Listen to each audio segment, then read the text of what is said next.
Everyone so हम लोग fourth chapter में पहुंच चुके हैं, कंपाउंड इंटरेस्ट। ये चैप्टर है ऐसा ही हम लोगों ने कंप्लीट कर लिया है। तो इसका क्वेश्चन नंबर 1 देखते हैं। In how many years will 2000 amount to 2420 at 10% per annum compound interest.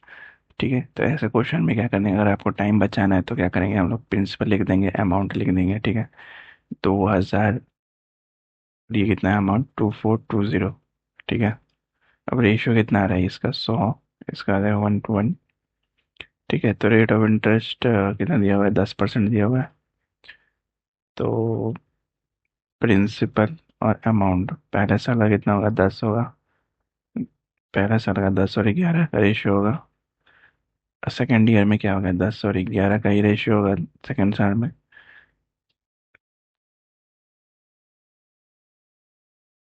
पहले और दूसरे साल में, फर्स्ट ईयर और सेकेंड ईयर दोनों साल में रेशियो जो है सेम ही होगा, यानी कि 100 और 121। ठीक है, तो क्या बोल रहे हैं, हाउ मेनी ईयर्स, 2 साल में। ऑप्शन सी यहाँ से आंसर होगा। ठीक है, हाउ मेनी ईयर्स यानी 2 ईयर्स में जो अमाउंट होगा 2000 जो होता है वो 2420 हो जाएगा पर एनम कंपाउंडेड। ठीक है, सेकंड क्वेश्चन क्या है, if the difference between the compound interest and the compounded every 6 month and the simple interest on a certain sum of money at the rate of 12% per annum for 1 year is 36 रुपये हैं, तो the सम इस कितना हो जाएगा, उनका सम कितना हो जाएगा। केस 1 में क्या बोल रहा है कि S I for 1 year, 1 year कितना, एस आई कितना हो जाएगा, 6+6 यानी कि 12% ऐसा ही हो जाएगा। ठीक है, और केस 2 में क्या बोल रहा है कि सी आई जो है वो कंपाउंडेड होगा हाफ ईयरली। हाफ ईयरली का मतलब क्या होगा कि रेट जो हो गया ना वो 12/2 हुआ, यानी कि 6%। और जो टाइम हुआ वो 1 × 2 हो गया, यानी कि 2 ईयर्स। ठीक है, 2 हाफ ईयर्स। ठीक है, तो effective rate of 2 half year equal to कितना हो जाएगा, 2 हाफ ईयर्स यानी कि 6+6 × 6/100 यानी कि 12.36%। ठीक है, तो क्वेश्चन क्या हो रहा है कि 12.36% जो है वो माइनस हो रहा है 12 से, और फिर सम, और उसका वैल्यू कितना दिया, 36 दिया हुआ है। यानी कि 1% की वैल्यू कितनी होगी, 36 में 0.36, और 100% की कितना होगी, इंटू 100 कर देंगे। 100, 100, 36 से 36 कट गया, यानी कि 10,000। ऑप्शन ए हमारे से आंसर होगा। नेक्स्ट क्वेश्चन क्या कहते हैं, what is the difference between compound interest on 5,000 for 1 day years at 4% per annum according as interest in compounded yearly और हाफ ईयरली। ठीक है, ओके देन हाफ ईयरली और ईयरली करना है। तो प्रिंसिपल कितना दिया हुआ है, प्रिंसिपल दिया हुआ है 5,000 रुपये। टाइम कितना दिया हुआ है, 1 सही, यानी कि 3/2 ईयर्स दिया हुआ है। और रेट कितना दिया हुआ है, 4%। 4% को रेशियो लिख देंगे कितना, 1/25। ठीक है, तो रेट व्हेन इंटरेस्ट जो, जब इंटरेस्ट जो है ईयरली कैलकुलेट किया गया तो इफेक्टिवली रेट कितना हो जाएगा, 4+2+4+2/100 यानी कि 6.08% होगा ईयरली में। और हाफ ईयरली में कितना हो जाएगा, हाफ ईयर में रेट ऑफ परसेंट कितना होगा, 4/2 यानी कि 2%। ठीक है, और टाइम कितना हो जाएगा, टाइम हो जाएगा 3/2 था तो इंटू 2 कर देंगे, यानी कि 3 ईयर्स। तो इफेक्टिव रेट परसेंट कितना हो जाएगा, इफेक्टिव रेट परसेंट हो जाएगा 6.1208%। ठीक है, इफेक्टिव रेट परसेंट इतना हो जाएगा। डिफरेंस कितना होगा इन दोनों का, पहले वाले रेट परसेंट, इफेक्टिव रेट का, जो केस 1 का था, जो इफेक्टिव रेट ऑफ केस 1 और ये केस 2, इन दोनों का डिफरेंस कितना होगा, डिफरेंस होगा 0.408। ठीक है, तो रिक्वायर्ड डिफरेंस कितना हो जाएगा, रिक्वायर्ड डिफरेंस हो जाएगा 5,000 × 0.408 अपॉन में 1002।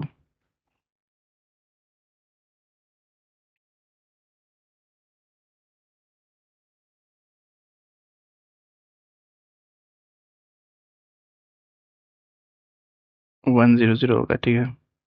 तो 20 कैंसिल, 50 से उसको मल्टीप्लाई करेंगे, यानी कि 2.06। ऑप्शन 2.04, ऑप्शन ए होगा, ठीक है। नेक्स्ट फोर क्वेश्चन क्वेश्चन क्या है, बिल्डर जो है बोरो करता है 2550 to be paid back with compound interest at the rate of 4% per annum by the end of 2 years in two equal yearly installment. How much will be the installment will be? How much instalment मिली, principal कितना दिया हुआ है, principal दिया हुआ है 2550, rate of interest जो है वो 4% है, 4% को रेशियो में क्या लिखेंगे, 26/25। तो ये 26 जो है वो इंस्टॉलमेंट होता है और ये होता है प्रिंसिपल, ठीक है। और टाइम कितना है, 2 साल का टाइम है। तो प्रिंसिपल और इंस्टॉलमेंट लिखेंगे, ठीक है। पहले साल का कितना हो गया 25, दूसरे साल का कितना हो जाएगा 625, 25 × 25 625, और इंस्टॉलमेंट कितना हो जाएगा 26, और दूसरे साल का 676, 26 × 26 और 25 × 26 यहाँ पे होगा, ठीक है। तो इंस्टॉलमेंट जो है वो बराबर कर देंगे हम लोग, इंस्टॉलमेंट बराबर करेंगे दोनों केसेस में। तो प्रिंसिपल कितना भरा, पहले 650 था, फिर 625 हो गया, यानी कि कितना इंक्रीज हुआ, 25 इंक्रीज हो गया, ठीक है। फर्स्ट 25 इंक्रीज हो गया, ये तो सेम ही रहा, 676 पहले भी था और 676 अभी भी है, ठीक है। तो क्वेश्चन में क्या बोल रहा है कि जो 1275 यूनिट है ना, वो किसके बराबर है, 2550 के बराबर है। तो एक यूनिट की वैल्यू कितनी हो जाएगी, 2550 अपॉन में 1275 × 676 करेंगे, तो यहाँ से वैल्यू कितना देगा, 1352। ऑप्शन ए हमारा सही आंसर है, ठीक है। नेक्स्ट फिफ्थ नंबर क्वेश्चन क्या है, सम ऑफ मनी जो है डबल किया गया इटसेल्फ को in 4 years compound interest, in what time it will amount to 8 times itself at the same rate of interest, ठीक है। तो ऐसे क्वेश्चन में क्या करते हैं कि अगर अपना टाइम बचाना है तो प्रिंसिपल को क्या करेंगे, पी लिख देंगे, अमाउंट ए टाइम टी, ठीक है। प्रिंसिपल क्या है 1, अमाउंट जो हो गया 2 to power 1, ठीक है। टाइम कितना हो रहा है 4 साल। अब क्या किया कि sum of money double itself in 4 years, अगर sum of money double itself कर दिया तो प्रिंसिपल सेम रहेगा, अमाउंट क्या हो जाएगा, अमाउंट हो जाएगा 8 टाइम्स निकालना, 8 times of it self, 8 times, यानी कि 2 to power 3, 2 to power 3, तो 4 × 3 करेंगे तो कितना आ जाएगा 12, 12 years, यानी ऑप्शन बी हमारा सही आंसर होगा फिफ्थ का। सिक्स्थ का क्या है, एक सम ऑफ मनी जो इन्वेस्ट किया है compound interested amount in 3 years to इतना 2400 एंड 4 years टू इतना द रेट ऑफ इंटरेस्ट पर एंड। तो अमाउंट जो है वो कितना है 2400, और अमाउंट टू जो है 1 और 2, टू जो है वो 2520 है, ठीक है। डिफरेंस कितना है 120 का, 120 का कितने पे है 2400 पे है, इंटू 100, यानी कि 5% रेट ऑफ इंटरेस्ट निकलेगा, ऑप्शन ए हमारा सही आंसर हो, ठीक है। नेक्स्ट क्या रहता है, एक सम जो है वो बन जाता है 4500 after 2 years and 6750 after 4 years at the same compound interest, sum कितना होगा उसका। हाँ। तो अमाउंट कितना है 4500, दूसरा अमाउंट कितना है 6750, डिफरेंस कितना हो रहा है इसमें,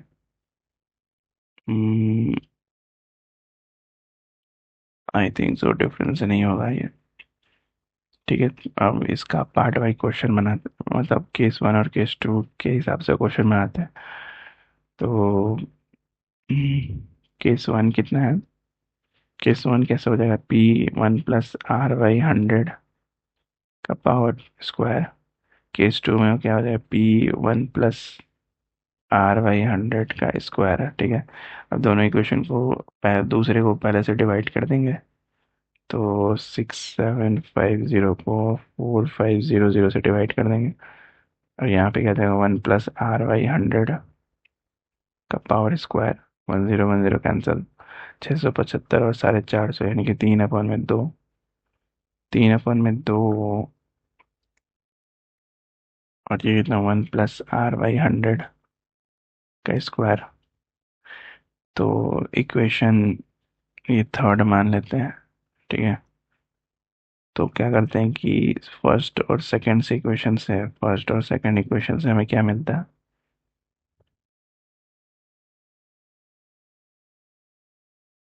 यानी कि 4500 इक्वल्स टू p × 1 प्लस, किसी भी इक्वेशन में पुट कर देंगे ना, ये पहला इक्वेशन ये दूसरा इक्वेशन, किसी इक्वेशन में पुट कर देंगे ना 1 + r का वैल्यू, तो p इंटू कितना हो जाएगा 3/2। यहाँ से तीन, एक बार में 15, 5 बार में 1500, 1500 × 2 यानी कि 3000, पी की वैल्यू जो है 3000 आई, तो सम कितना हो जाएगा 3000। ऑप्शन सी हमारा सही आंसर है। ठीक है, 8 क्वेश्चन क्या बोलते हैं, if compound interest on a certain sum for 2 years is at 3% per annum is 101.50, then the simple interest on the same sum at the same rate and for the same time will be, same rate same time के लिए कितना होगा, CI for 2 years equal to कितना होगा 101.50। ठीक है, rate of interest equal to कितना होगा 3%।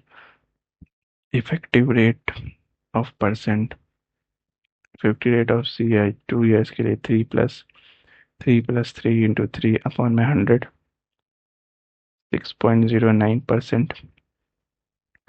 अब SI for 2 years, effective rate of interest SI for 2 years equal to कितना हो जाएगा 3 + 3 यानी कि 6%। दोनों का नहीं, दोनों का डिफरेंस नहीं चाहिए, सिंपल इंटरेस्ट निकालेंगे क्या होगा। सिंपल क्वेश्चन में अगर सिंपल इंटरेस्ट 101.50 दिया हुआ है ना, पर में 6.09 इंटू 6 करेंगे तो कितना आ जाएगा हमारे पास 100। सिंपल इंटरेस्ट 100, ऑप्शन सी हमारा सही answer. Next 9 number, difference between simple and compound interest जो है 2 साल का 10% पर एनम इज 65 है। तो इसमें डायरेक्ट एक फॉर्मूला होता है, वो फॉर्मूला भी लगा देंगे। अभी के लिए क्या करते हैं, अगर सिंपल मेथड से जाएंगे तो 2 साल के लिए क्या होगा, CI 2 years के लिए कितना होगा 10 + 10 + 10 × 10 अपॉन में 100। ठीक है, ये याद रहेगा ऐसे करने से। वो फॉर्मूला जो है ना वो भूल जाता है आदमी, लेकिन ये ऐसे ऐसे मेथड से बनाने से ना भूलता नहीं है आदमी। ठीक है, अब क्या है कि अब SI का कितना होगा, rate of interest for 2 years। तो SI क्या सिंपल होता है, यानी कि 10 + 10, यानी कि 20%, 2 साल का सेम रहता है 10 + 10। ठीक है, तो difference in rate of interest कितना होगा, 20 - 1 करेंगे तो डिफरेंस कितना आ रहा है 1% का आ रहा है डिफरेंस। तो 1% ऑफ सम की वैल्यू कितनी होगी, 65 के बराबर होगी। तो सम इक्वल्स टू क्या हो जाएगा 65/100, यानी कि 6500। यहाँ से डायरेक्ट निकल के आ गया ये एक एक्स्ट्रा 6500, डायरेक्ट सम निकल के आ गया। ठीक है, नेक्स्ट क्वेश्चन करेंगे, एक sum of invested at a compound interest इतना, कंपाउंड इंटरेस्ट में 650 at the end of first year and 676 at the end of second year, the sum money is. ठीक है, तो अमाउंट कितना है, क्वेश्चन में क्या कह रहा है कि अमाउंट जो है वो P है, और दूसरा अमाउंट कितना है 650। ठीक है, और तीसरा अमाउंट कितना है 676। यहाँ पे क्या हो रहा है 26/25 फर्स्ट ईयर के लिए, और इंटू 26/25 कितना सेकेंड ईयर के लिए। ठीक है, तो कंपाउंड इंक्रीज इंक्रीज किया है सेम रेशियो में, यानी कि P × 26/25 इक्वल टू कितना हो रहा है 650, यानी P की वैल्यू कितनी हो जाएगी 650 इंटू 25/26, यानी कि 625। ऑप्शन सी से आंसर होगा। ठीक है, बाकी नेक्स्ट वीडियो में करते हैं, टिल देन बाय बाय।